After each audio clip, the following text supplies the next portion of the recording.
I want to tell you about a man named George Frederick Still. He was a British pediatrician, the first professor of childhood medicine in England, actually. Very distinguished, very respected. And in 1902, he described a group of children with serious attention and self-regulation problems and decided to name what they had. He called it an abnormal defect of moral control.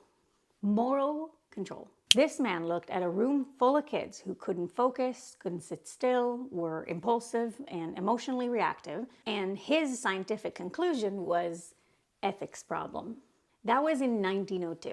And I want to argue that this framing never really left. Hi, I'm Emma. Today we're going on a trip through history. And if you want to know a little bit more about ADHD in general, why not subscribe? I mean, it would make me happy. I know that. If I saw that you personally subscribed, I would be like, they subscribed? You can make a person go, they subscribed, and you're not going to do that? Anyway, buckle up. Let's talk about what moral defect actually means as a diagnosis. As you could guess, George Still wasn't being casually cruel. In his framework, moral control referred to the capacity to regulate oneself according to social norms. So he was saying, clinically, that these kids lacked the neurological capacity for self-regulation, which isn't super far from the way we talk about ADHD now. I mean, let's be honest, it's not like we're normal. The problem is that word. That word, moral, drags ADHD into the realm of character, of virtue, of personal failing. Language does things. Language builds furniture in people's heads that they then live with for generations and give to their next of kin. Over the next 100-ish years, the name kept changing. Hyperkinetic reaction of childhood, minimal brain damage, that one's fun. Attention deficit disorder, ADHD. Each name reflects what people naming it were afraid of, what they thought they were looking at, and crucially, who they thought deserved to be seen. But the moral furniture, it stayed. Research published in 2009 found that people that understand that ADHD is a neurological reality, something in the brain that you can't control, still saw people with ADHD as lacking some moral virtue. They knew it's a brain thing. They still acted like it's a character thing. And here's the gap. That moralistic judgment. If you have ADHD, have you never experienced it? You have, right? People thought something was morally wrong with you, that you weren't doing enough. The 1940s through the 1970s, this is the psychoanalysis era. Freud is the hottest thing around. The theory of the moment is that children's psychological problems come from their early emotional experiences, specifically their relationship with their parents. Well, not their parents. Why blame the father when you can blame the mother? You can probably see where this is going. A man named Bruno Bettelheim, professor at the University of Chicago, extremely influential, later revealed to have fabricated most of his credentials, coined the term refrigerator mother to describe moms who are so emotionally cold that they cause their children developmental conditions. That was his best explanation for autism, especially. He advocated for what he called parentectomies, which is separating the children from their parents for their own good. He was a fraud? No! Mothers were described in academic literature as immature, narcissistic, and my favorite, over-intellectual. Because why would you be able to win? You're a mother. Shut up. There was a whole genre of this, just to disparage moms. The thing is, and this might surprise you, none of this had research support. None. People were just taking Freud's psychoanalytic theory, which, if you don't know yet, is a load of bullshit from a guy so high on cocaine and his own ego, it's not even funny, and took it and globbed it onto kids, because that's what they had. They had nothing. And as you can imagine, having no research support whatsoever to this didn't prevent it from becoming the hottest thing anyone could ever talk about in the world of psychology and psychiatry from the 40s up until the 70s. What eventually demolished the parent blame model was genetics. Twin studies across the 90s and the 2000s found that ADHD is 74 to 88% heritable.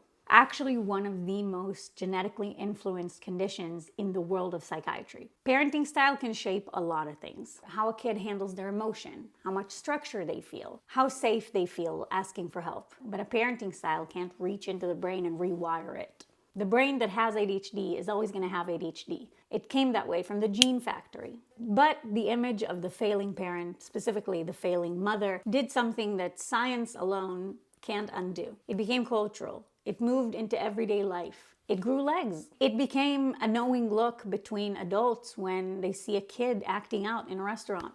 Now we get to my personal favorite era, which is maybe it's this specific food era. In 1973, a pediatrician analogist from San Francisco named Benjamin Feingold went on television and told America and the world that artificial food colorings and flavorings were causing hyperactivity in children. He wrote a book about it. He claimed that if you just cleaned up your kid's diet, up to 75% of hyperactive kids would improve. The Feingold diet became a phenomenon. Parents were desperate. Ritalin was controversial. The counterculture distrusted corporations. Feingold was standing there saying, "You have control over this. You can fix this with your grocery list. Buy my book."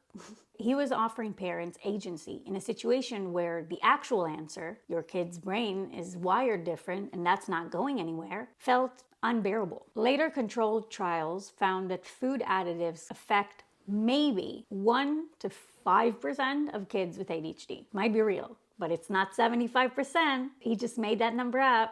Then sugar got added to the mythology. Because why not? Parents started noticing that their kids were going wild at birthday parties and holiday dinners and making all the wrong conclusions. Scientists have looked at this over and over again. Sugar does not make kids hyperactive. It just doesn't. The evidence is so consistent at this point that it's almost boring to say. There's a study from the 90s where researchers told a group of mothers that their kids just had sugar, but actually every single kid was given a sugar-free drink. Then the mothers had to watch their kids and rate how hyper they thought they were. The mothers who thought their kids had sugar rated them as way more hyperactive, even though nothing was different. Just a whisper in the mother's ear before it started, and suddenly her child was a menace. They were hallucinating the symptoms. The myth was so strong, it was making up its own evidence. In 2004, a study came out suggesting that early childhood TV watching was linked to attention problems later on. The media lost its mind. Katie Couric called it very scary on national television. Parents started monitoring screen time like it was a controlled substance. Years later, in 2021, other researchers went back to that same exact data and ran it through hundreds of different analyses. The vast majority found nothing. The methods were questionable, the way they tested it was questionable, it was just very, very biased. Basically, the TV thing wasn't science. It was hope. The hope was that there was a lever, a switch, a dimmer even,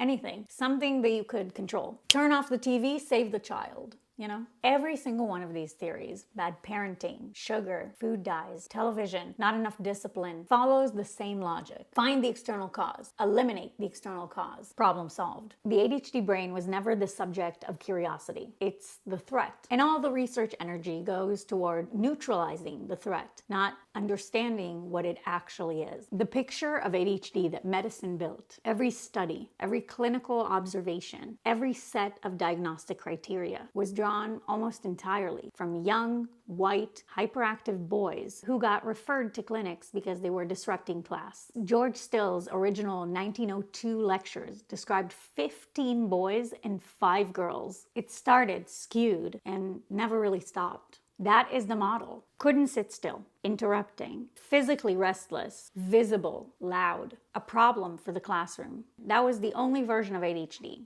officially, for decades. But plenty of kids with ADHD were sitting in those same classrooms, causing absolutely no trouble at all, quietly losing their train of thought, daydreaming, forgetting everything, masking furiously, people-pleasing their way through school days that were destroying them on the inside.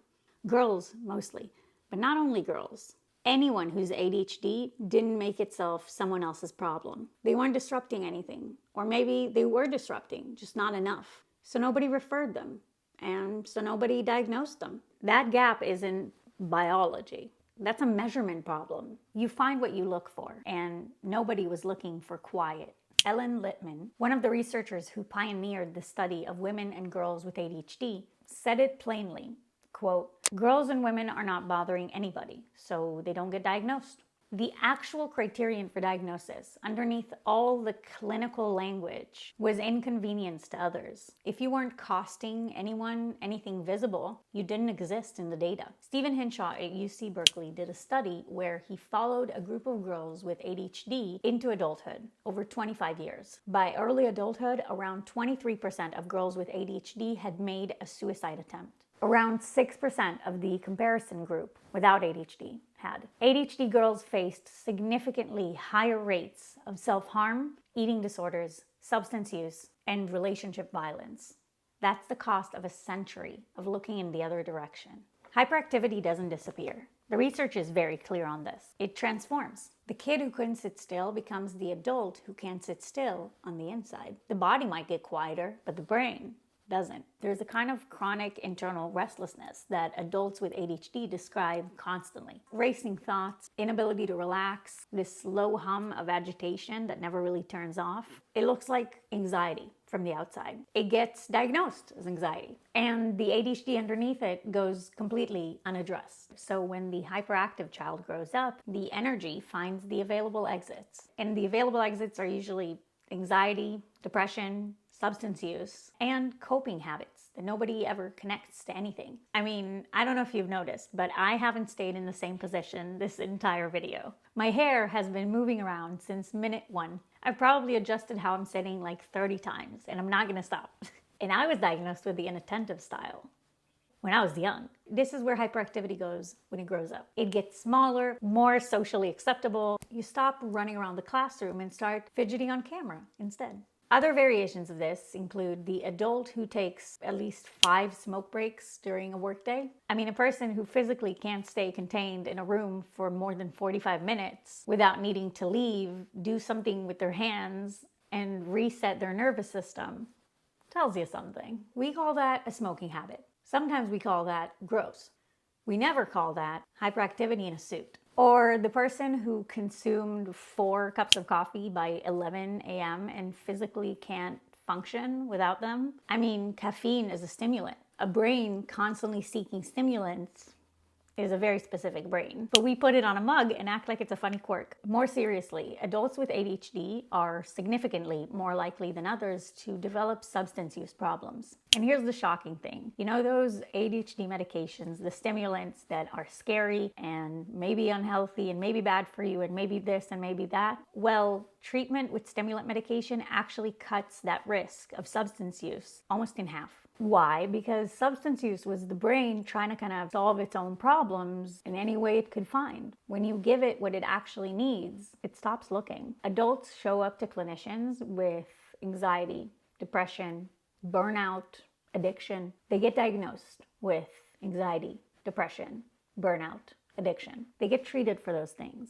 And the ADHD that's running underneath and affecting all of those things gets unnamed, untreated, uncared for, because supposedly it's gone. It stayed in that classroom with that rowdy little boy. Adults with persistent, untreated ADHD showed a reduction in their life expectancy of 13 years. That number has a lot of causes in it. Accidents, substance use, risk-taking behavior, untreated mental health conditions. When the DSM finally acknowledged that ADHD could persist into adulthood in 1980, they named it Attention Deficit Disorder Residual Type. Residual, like it was a stain that hadn't fully washed out, not a real thing happening to a real adult, just a leftover, a mistake. The language is so messed up. It's saying the real version of this is what you experienced in childhood. Whatever you're experiencing now is just an echo of the actual condition, which meant that an entire generation of adults walking around with a very much alive, very much present neurological reality were being told by the name itself that what they had wasn't quite real enough to count. The whole entire history we just went through, the moral defect,